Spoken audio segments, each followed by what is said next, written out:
Could you recognize propaganda if you saw it? Most people think they could, but propaganda comes in many different forms. Some are obvious, others not so obvious. Sometimes propaganda uses outright lies, but it can also use half-truths or even pure facts in order to manipulate our opinions and convince us of someone else's ideas. The exact definition? Propaganda is information, especially of a biased or misleading nature used to promote a political cause or point of view. A certain point of view? In films and literature, we often see propaganda that's very over the top. That's because stories need a certain dramatization, and the writer needs to make sure that the viewing audience recognizes the propaganda for what it is, instead of actually buying into it. But real propaganda is often much more subtle. It's not just films and posters, it can be late-night talk shows, entertainment, state-sanctioned education in the classroom, and even the language we use in our culture and day-to-day life. Blessed be the fruit. May the Lord open. So today we're going to look at how propaganda works, how to recognize it, and how to write propaganda, or more accurately, how to write fictional propaganda. I do not condone this. Write propaganda responsibly. I'm the Book Guy, and welcome back to my series on writing difficult topics.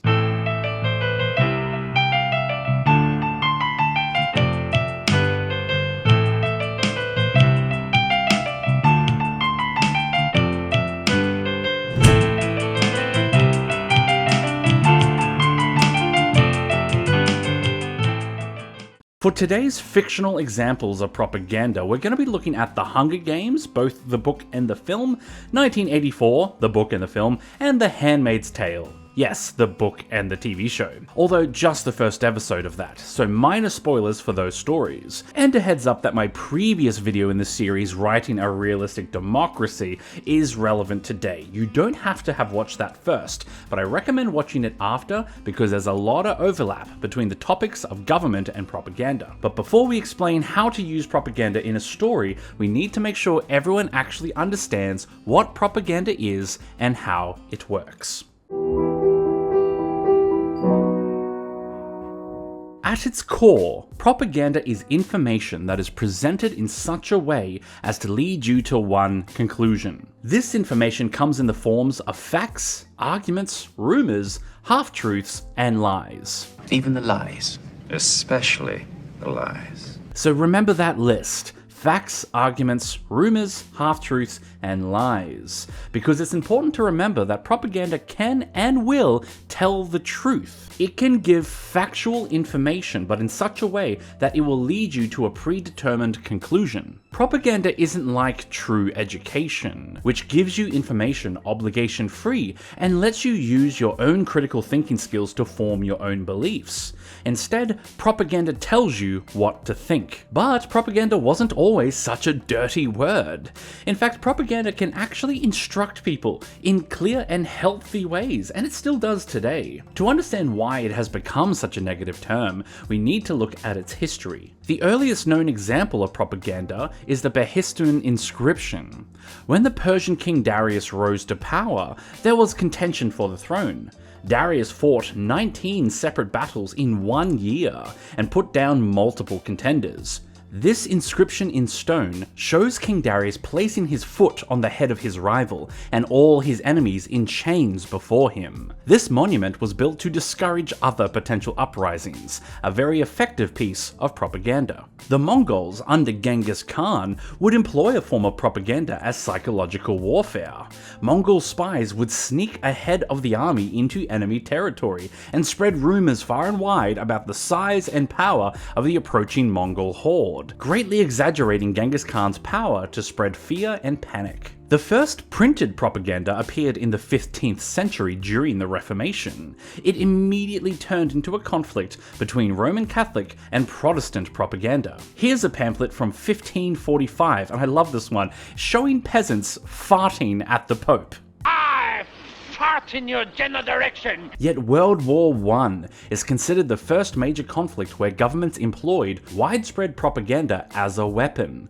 The famous Uncle Sam posters come from this time. Many German leaders considered British propaganda to be the key reason why the Germans lost the war. So when World War II came around, the Germans put incredible focus and effort into their propaganda. Under Joseph Goebbels at the Ministry of Public Enlightenment and Propaganda, Nazi Germany ran one of the most effective propaganda campaigns in history. This is largely why we consider propaganda a dirty word, because after World War II and the Holocaust, we realized that propaganda can be used to completely override people's common decency and convince us of just about anything. But as I said, propaganda can sometimes be used for good.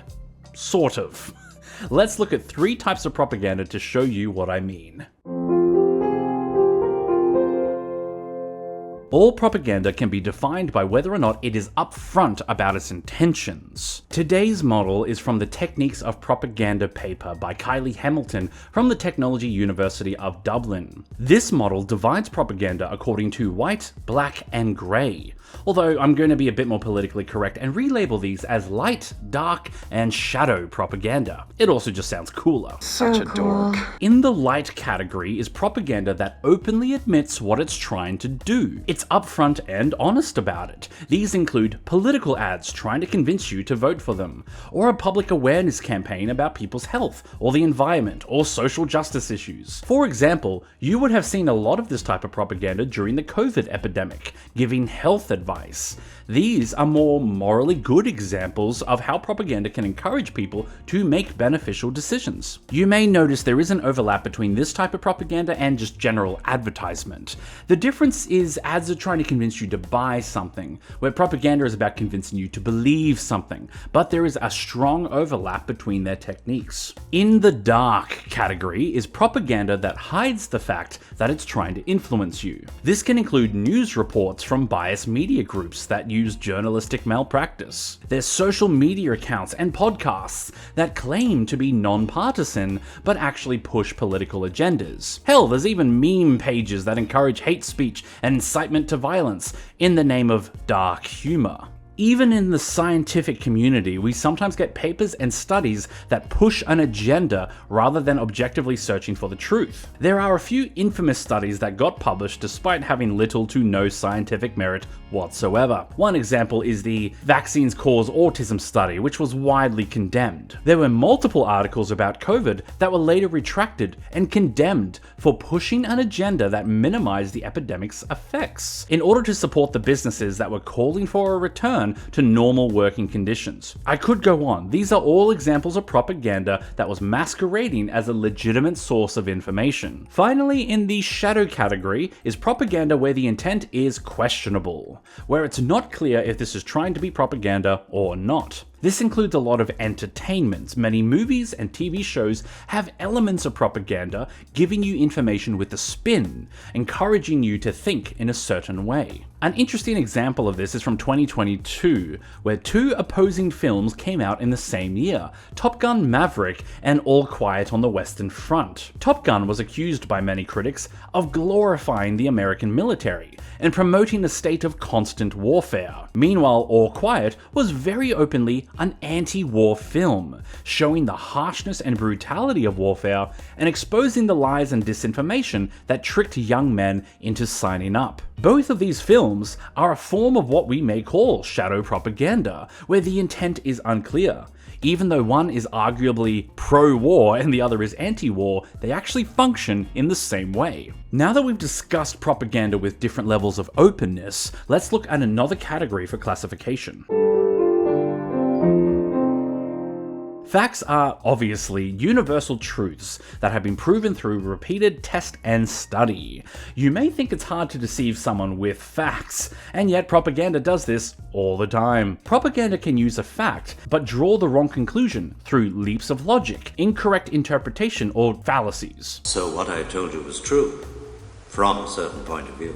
An example might be if a politician says, they attacked us first, so we have to go to war with them. Well, hang on, you've given us one fact, yes, but then you've pushed your solution as a fact as well. Maybe there are other responses we could consider. This hypothetical politician has taken a fact and then jumped to a conclusion they want you to accept. Misinformation is where the information is wrong by pure accident. Someone made a mistake or a rumor just took off. There was no malicious intent. This happens all the time in the age of the internet, where fact-checking is becoming increasingly rare. It also happens frequently in the movie and entertainment industry, where rumors are circling constantly through the paparazzi's news cycle that have little to no basis in reality. Whereas disinformation is deliberate. That was an accident! This is malicious! Someone is choosing to lie to spread false information. Maybe they want to smear their opposition through slander, or they're prejudiced and want to push their prejudice on others. This may be the propaganda that's most easily recognizable, but there are many other types of propaganda too that can be just as effective for their subtlety. So this is our first piece of writing advice. If you want propaganda in your story, consider where on these two scales it belongs. Look at the categories of light, dark, and shadow propaganda. Then compare that to facts, misinformation, and disinformation. We can see how many degrees of complexity we've already introduced to propaganda. And we can see how these two categories pair off in interesting ways. For example, a political ad is light propaganda, very upfront about its intentions, yet it may use disinformation to slander their opponent, or skew the facts to support their claims. People might see this as clearly upfront propaganda, and so assume, this will never trick me, then swallow the disinformation it includes. Are you starting to see why people believe propaganda? So ask yourself, is your fictional propaganda upfront and honest about its intentions, or is it sneaky, or is it somewhere in the middle? And is it spreading propaganda with facts, misinformation, or disinformation? Now moving on, the next important question is, what mode of propaganda are you using? When most people think propaganda, they think films, but there are plenty of other modes, almost infinite modes of propaganda. Most of them are some form of media. Films, television, news reports, government statements, books, radio, posters, and a whole lot of social media. In fact, the shift from traditional media to social media has seen a proportionate shift in propaganda moving to new platforms. One of my favorite examples of propaganda is from The Hunger Games, where the Capitol has its own theme music. The music is part of Capitol propaganda. It gets even more interesting when Katniss later introduces the Hanging Tree song as a musical counter. Yes, even music can be a form of propaganda. Ultimately, the more modes of propaganda used, the more effective it'll be. It's like advertisement. If you only run TV ads, you won't reach as many people as if you included social media, posters, films, and everything else. The best propaganda campaigns run across all platforms in every mode possible. Why? Because of cognitive bias. This concept can best be explained by the statement, we mistake recognition for truth. If we hear something over and over and are able to recognize that information, our brains will naturally assume that it must be true, simply because we've heard it before. Besides, if people see the same message in many different places, it feels more like truth. There's no war in Ba Sing Se. In the article, Illusions of Knowledge Due to Mere Repetition, published in Science Direct, the authors used this example. The well-known fact that the African elephant is the largest land animal on Earth has multiple points of recognition, meaning people will feel more confident that this is true. But consider the less known but equally true fact. Both cerium and terbium are F-block elements. This fact has no points of recognition unless you're a chemistry major. When we see this lesser known fact, we are naturally more skeptical of its accuracy. This is a psychological component of the human mind that propaganda takes advantage of. If we hear the same thing over and over, we assume it's true because it's recognizable. Therefore, the more modes of propaganda used to deliver a message, the more likely people will believe it. So in writing your story, make sure you diversify your modes of propaganda delivery. Now, besides modes of propaganda, there are also a ton of techniques. Common lies or manipulation tactics that are employed. Now, I don't have time to mention all of them because there's a lot of them, so I encourage you to check out the full list that's just on Wikipedia. But for now, here's 5 highlights. Ad nauseum, where you just repeat the same idea over and over until people assume it's true. The big lie, claiming a very complex set of events caused something to happen in a vast conspiracy that's too complicated to truly explain, so you should just believe it. An example might include losing the presidential election. Cherry picking, carefully selecting only the facts that support your case while ignoring everything else, a selective telling of the truth. Gaslighting, using so much misdirection, denial, contradiction, and outright lies to sow seeds of doubt. This has some overlap with the technique called information overload. And loaded language, using words with strong emotional undertones instead of objective language. Trigger terms like terrorist, illegal immigrant, or woke get used a lot these days. Finally, the most important part of propaganda, and the key thing you need to remember, is that it has to sell a narrative. You can't just tell someone a message and expect them to believe it. It needs to be part of a story. For example, a politician can't just stand up and say, "I hate those people in that country, so I'm going to bomb the crap out of them." It's too obvious, and no amount of propaganda can sell a concept so blunt. Instead, a politician might say, "Those people over there are dangerous, evil, baby-killing terrorists who want to destroy us and our way of life.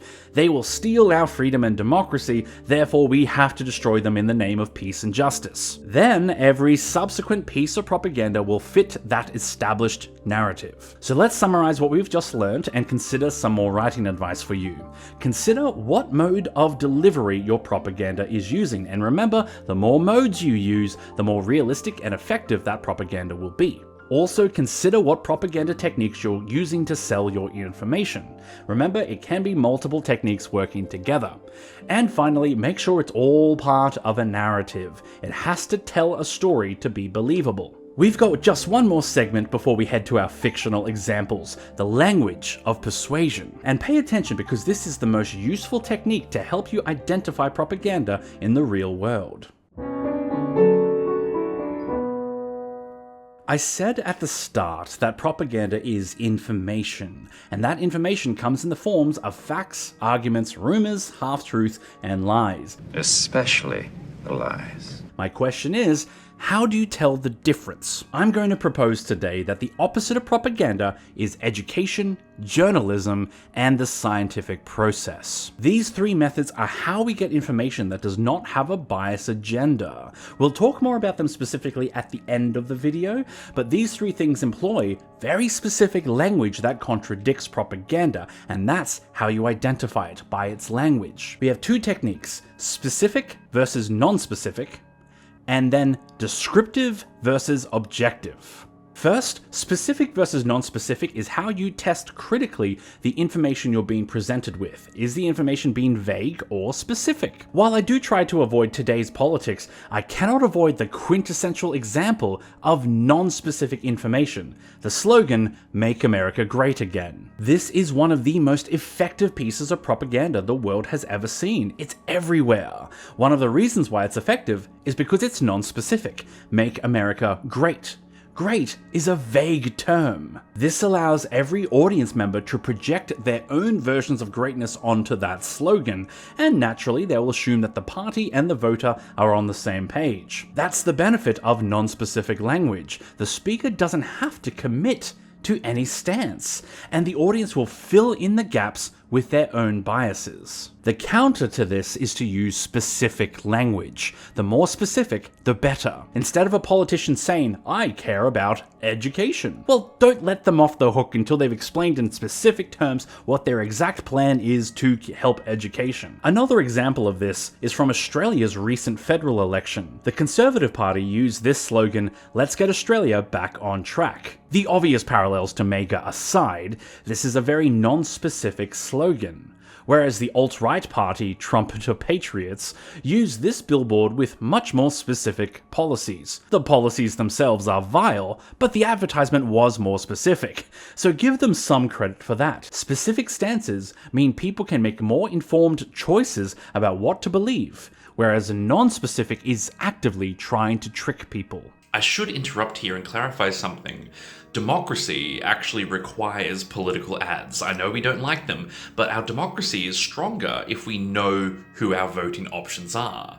That's actually one of the reasons why we need specific political ads. When non-specific ads, they're not really helping the case at all. But specific political ads are genuinely an example of healthy propaganda. The next technique is descriptive language versus objective language. In the field of journalism, you're supposed to use only objective language, instead of skewing the facts with a personal bias. But that's not always what happens. Let's use a hypothetical example, as so to be apolitical. An objective journalist might tell this story. The military launched a surprise airstrike on an unarmed civilian population, and 27 are now confirmed dead, with the toll expected to rise. This is objective language that is only stating the facts. As you can see, it's describing a pretty horrible thing, but that's because the facts speak for themselves. Now imagine if another journalist reported it differently. The cowardly army opened fire at random on women and children, callously firing rockets into the crowd in an act of barbarism,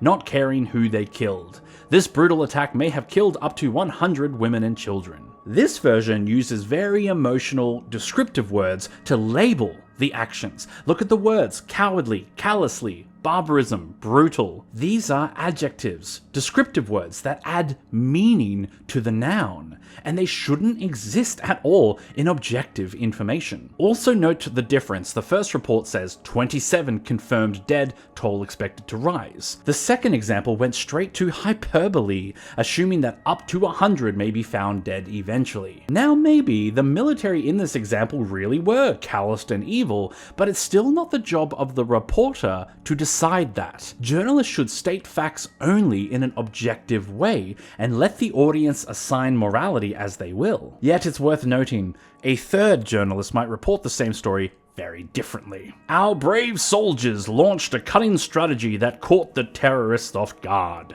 We can confirm 27 dangerous criminals have now been destroyed, thanks to the continuous efforts of our heroes in arms, who work tirelessly to keep us safe at their own personal risk. This shows just how far propaganda can go, so always check the language of the information you're being presented with. Are they being specific or non-specific? Are they using descriptive language or objective language? And pay close attention to the labels. Notice in the three examples, the enemy were called civilians, women and children, or terrorists. Those labels can change the story significantly, so always watch out for them. Writers need to understand the language of propaganda if they're going to write about it with accuracy. But now that we've discussed propaganda at length, let's finally get into our fictional examples.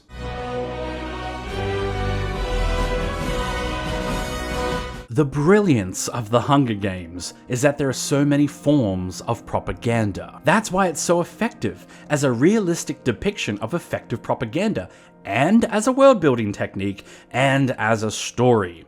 Let's look at all the propaganda events. We have the reaping and the film played at the start, the tribute parade, the training scores and the gambling culture, the talk show, the murderous games themselves, and then one more talk show. Plus, in the second movie/book, there's the Victor's Tour. The propaganda works so well because it's across so many different formats. Could you imagine if you were reading a book and there were 7 propaganda scenes that were all just watching propaganda films? That would be really boring for the audience, but by changing up the mode of the propaganda, the story remains more interesting and the discussion of propaganda itself becomes more nuanced. There's a few different propaganda techniques being employed in this story. There's divide and conquer, keeping the oppressed districts focused on fighting each other rather than rising up. There's flag waving, claiming that participation makes you more patriotic. And there's the famous slogan, "And may the odds be ever in your favor." There's brilliant use of labeling, giving something a misleading label that isn't exactly truthful. I love that these thugs are called peacekeepers, such a perfect propaganda title. Of course, the real brilliance of the games come down to bread and circuses. As the famous quote by Juvenal says, "Give them bread and circuses and they will never revolt." This style of propaganda uses food and entertainment to distract people from the political and social issues of the district and capital inequality. After all, there's this brilliant scene that was added especially for the movie. Snow says, "Why not just round up 24 of them and kill them?" Why do we have a winner? Hope. Little hope is effective. A lot of hope is dangerous. Snow believes that if they killed 24 victims, people would get mad and rise up.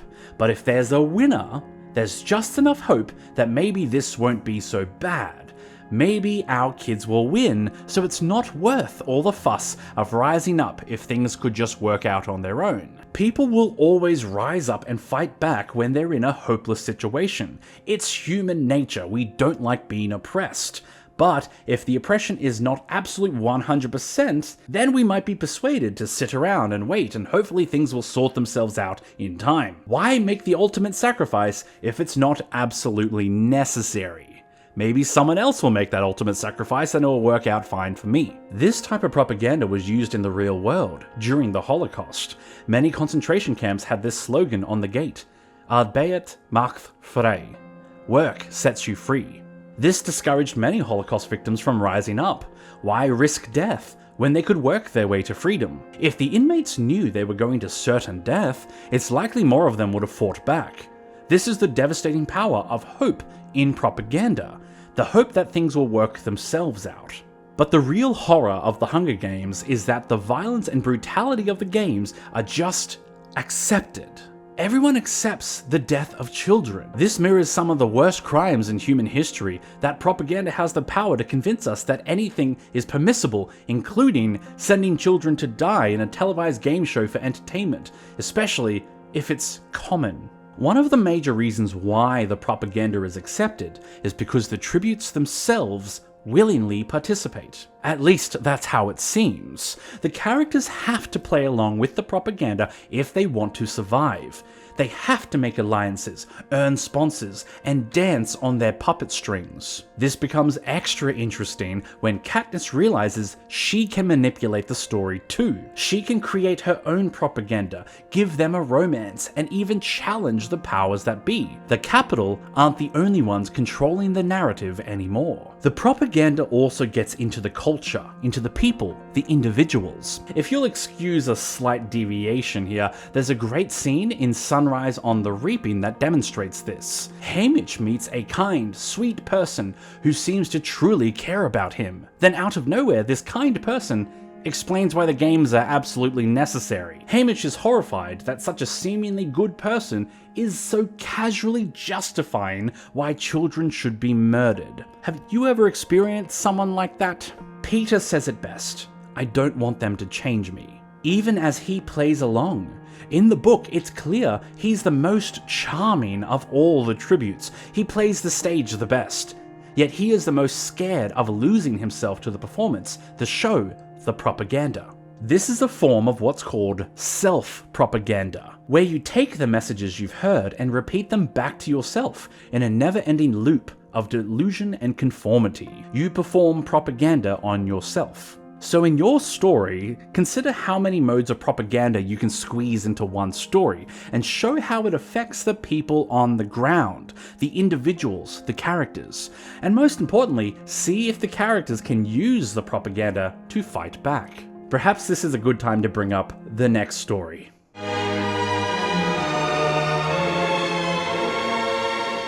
George Orwell's 1984 is a famous book about propaganda.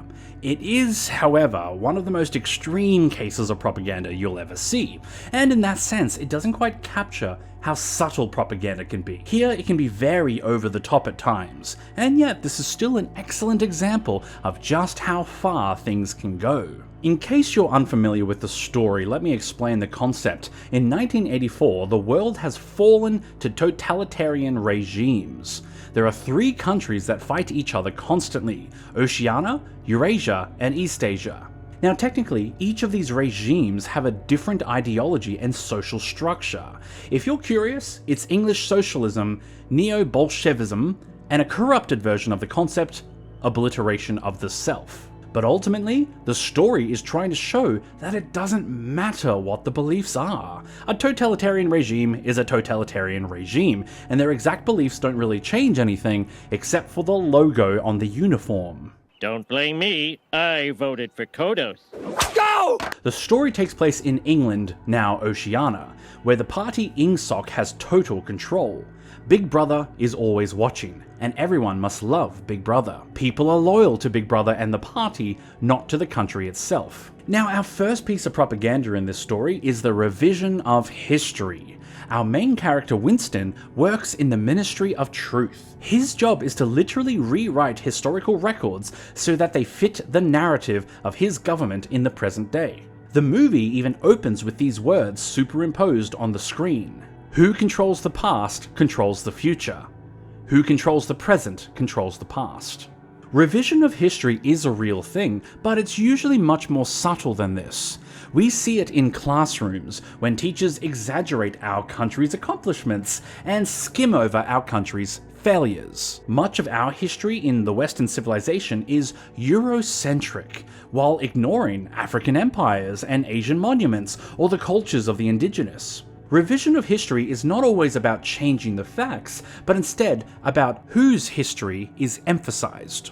I should interrupt and clarify something here. So I'm talking about subtle revision of history because most people won't actually recognize that. But yes, there is definitely, obviously, big revisions of history that are quite open and nefarious. So an example might be the Chinese government's censorship laws, or in American history, the revision of Confederate history, or the Nakba arrangement in Palestine. All of these are examples of significant real-world revision of history that affects the world today. So your story can include significant revision like that, but remember to include the subtle stuff as well. Our second piece of propaganda is the near-constant announcements. The movie does this brilliantly, having announcements run in the background of many scenes that take place at work, at home, or just on the streets. These broadcasts usually boast of how great production output has been, and how wealthy Oceania has become. This contradicts the reality of our eyes. We hear reports of how steelworking has gone up, while we have multiple characters asking if anyone has any razor blades to spare. We hear about food production increasing, while characters are eating slop with fake meat. We hear reports of vermin populations being dramatically reduced, while rats are literally everywhere in this movie. Next is the suppression of art. All creativity of any kind is removed, replaced by state-approved entertainment. Merely collecting art is a form of rebellion. This is similar to Europe during the Middle Ages, when all art had to be biblical in nature. Creating art outside of these boundaries is a form of rebellion. It also has a strong parallel with the current trend of book banning in the US. This official suppression applies to love and romance too. Big Brother's propaganda is used to push only one type of pairing. People must have a relationship to reproduce, or it's illegal.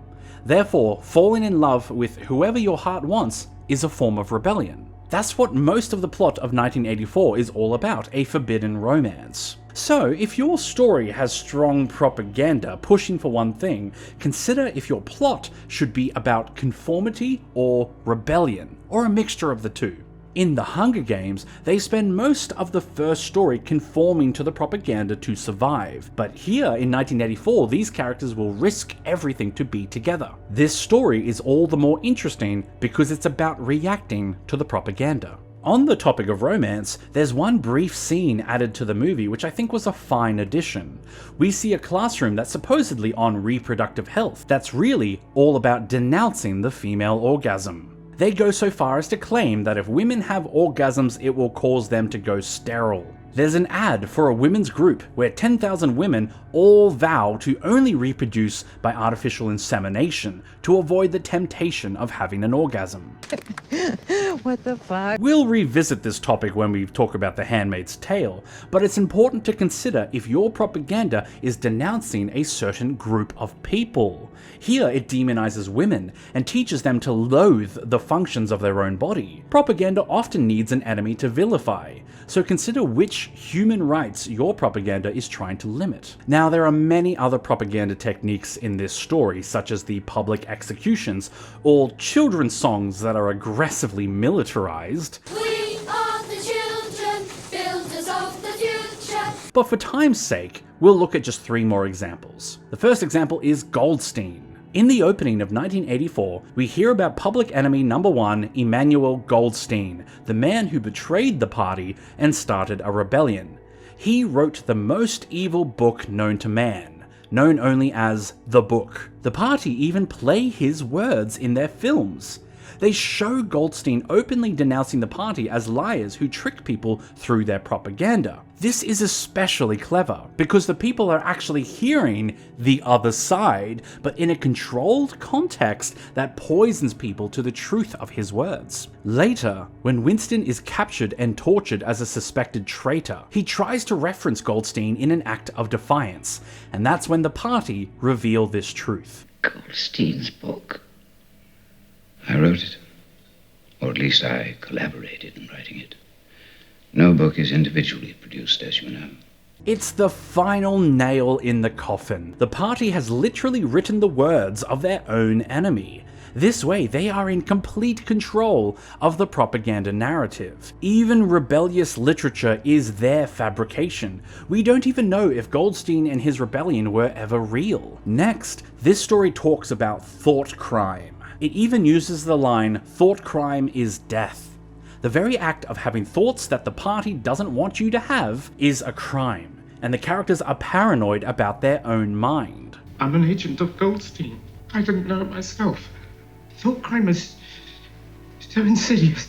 This isn't such a crazy concept. Many religions consider impure thoughts to be a sin. Just as an example, the Bible says, "You've heard it said, you shall not murder. But I tell you that anyone who is angry with a brother or sister will be subject to judgment." Here, having angry thoughts is just as sinful as actual murder. So it makes sense that a government would tell people not to trust their own thoughts if they want to make people completely obedient. Finally, the characters use propaganda on themselves. This is once again an example of self-propaganda, but it goes a step further than the Hunger Games. Here, there is literally torture and psychological conditioning until Winston is reprogrammed with what the party wants him to think. There's a scene right at the end where the couple actually have a chance meeting again, but this time they feel nothing for each other. I told them all about you. I'm only thankful they got me before it was too late. Yes, I told them about you too. That's the ultimate defeat. Not just being broken through torture, but when the propaganda gets into our minds, gets its roots in deep, and fundamentally changes who we are. I'm glad I was caught. I was mentally deranged. Now I am cured. But remember, even extreme propaganda doesn't have to go that way.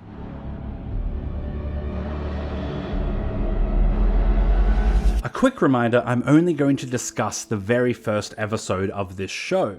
That way, there's as few spoilers as possible and hopefully gives you more incentive to watch this award-winning masterpiece. That's very bleak. Terry thought the show was too bleak. The Handmaid's Tale is another example of extreme propaganda, yet the techniques are very different, and there is much more resistance. The first technique we see is the classrooms, another example of state-sanctioned education that is merely propaganda pretending to be legitimate education. The difference here is conformity is enforced. The teacher literally carries a cattle prod. Women who don't conform are punished immediately and carried away for worse cruelties. It only takes one example for everyone else to fall in line, no matter how much they hate it. Much of the propaganda in this episode and in the wider series comes from one character, Aunt Lydia. She trains the handmaids and enforces their strict behavior, but most importantly, she is their only source of knowledge. Everything she says is taken as truth. It's a much more personalized version of propaganda where it comes from one mouthpiece in particular. This is an interesting choice. We have propaganda as a character.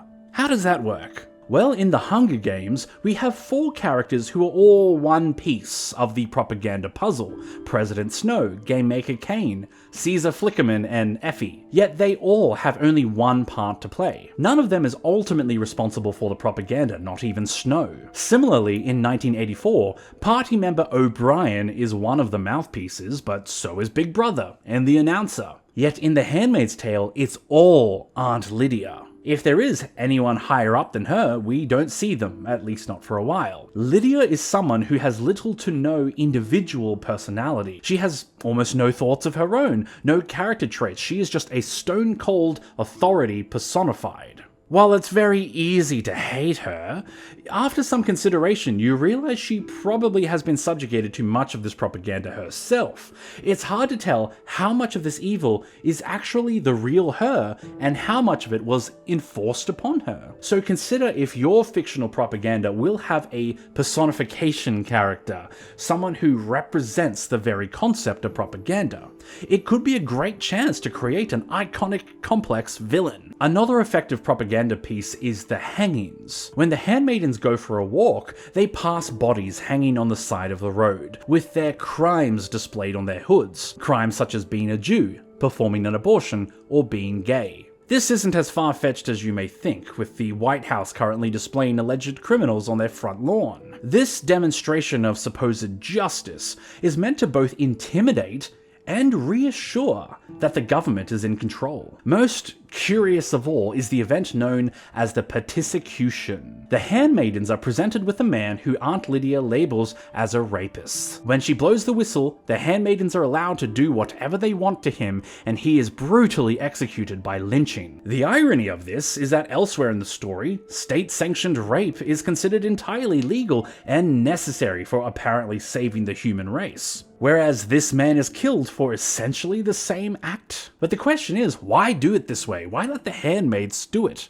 For 2 reasons. 1, it gives them an enemy to focus on rather than attacking the government themselves. And 2nd, it's right there in the name, participation. The goal is to make them participate in the propaganda. They willfully choose to take action. This gives the government more control over the people. Finally, there's the conversational propaganda. Blessed be the fruit. May the Lord open. There's several noteworthy lines that everyone is meant to say upon greeting and parting. Apart from these pre-scripted lines, there's not much else for people to talk about. The constant messaging from Gilead is so extreme that it dominates the day-to-day conversation. But in The Handmaid's Tale, there is resistance in secret. Our protagonist is called Offred, literally of Fred. She doesn't have a name, just a label connecting her to the man who owns her. But at the end of the first episode, she boldly holds on to her true name in secret. My name is June.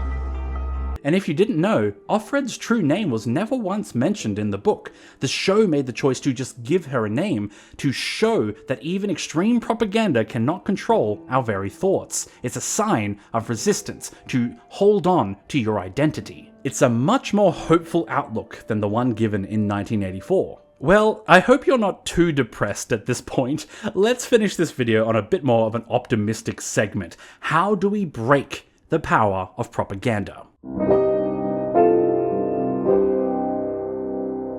All propaganda is information.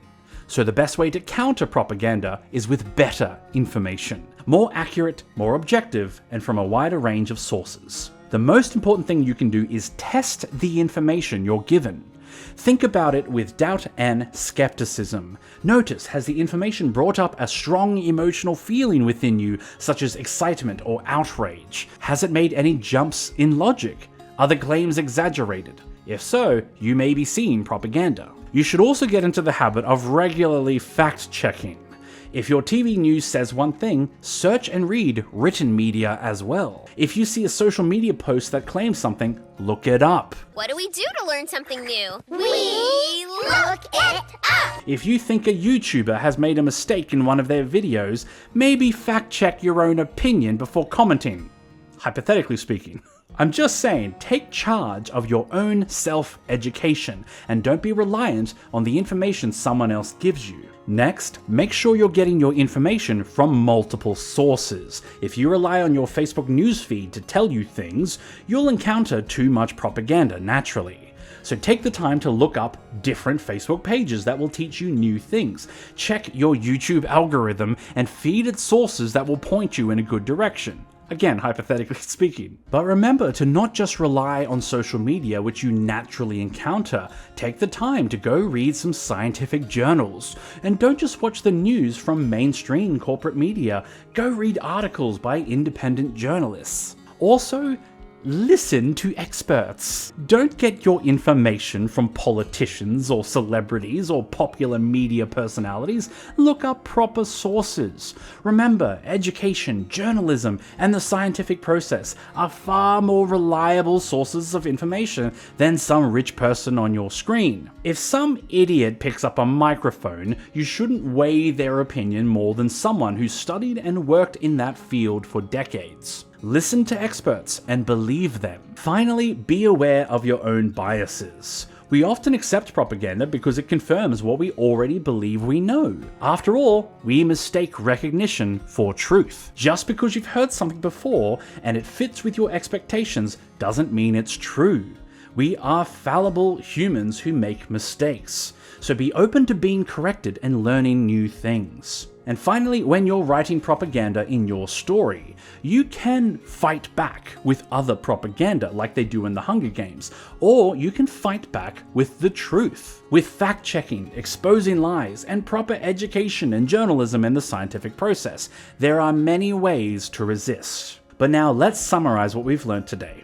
Number 1, propaganda is information, especially of a biased or misleading nature, used to promote a political cause or point of view. That information can take the form of facts, arguments, rumors, half-truths, or lies. All propaganda can be measured by how upfront and open it is about its intentions. We have light, dark, and shadow propaganda that has upfront, deceptive, or murky intentions, respectively. Number 3, propaganda can use facts, misinformation, accidental, and disinformation, deliberate, to manipulate your opinions. Number 4, there are nearly infinite modes of propaganda delivery across all forms of media. The more modes the propaganda uses, the more effective it'll be, and all forms must sell the same narrative. Effective propaganda tells a story. Number 5, we can identify propaganda through its language. Consider whether the information is specific or non-specific. Consider if it uses descriptive language or objective language. Number 6, the Hunger Games shows many forms of propaganda all working to sell one narrative. It uses bread and circuses entertainment and forces people to participate in the propaganda narrative to survive. But characters can also seize control of that narrative and fight back. Number 7, 1984 shows how constant extreme propaganda can completely dominate all areas of life. Sometimes even the other side is part of the propaganda. Thought control and self-propaganda makes it possible to lose one's identity to the propaganda machine. Number 8, The Handmaid's Tale uses classrooms and violence to enforce propaganda, even giving us a villain who personifies the message. The persecution makes the handmaids participate in the narrative, and the conversations themselves are heavily manipulated, but resistance is possible within your own mind. And number 9, to counter propaganda, remember to test the information you're given. Fact check yourself. Get information from multiple sources, listen to experts, and be aware of your own biases. Ultimately, we have to accept that propaganda will always exist. so there will always be a need to vigilantly watch out for it. We must teach ourselves and others how to counter the effects of propaganda so we are not victim to its manipulations. I hope this video has helped you to identify the propaganda in the world around you. I hope it has challenged you to write better stories that use realistic and effective fictional propaganda. And most of all, I hope this has got you thinking critically about the information you're being given. Now I have one last question for you. Is this video you're watching now propaganda?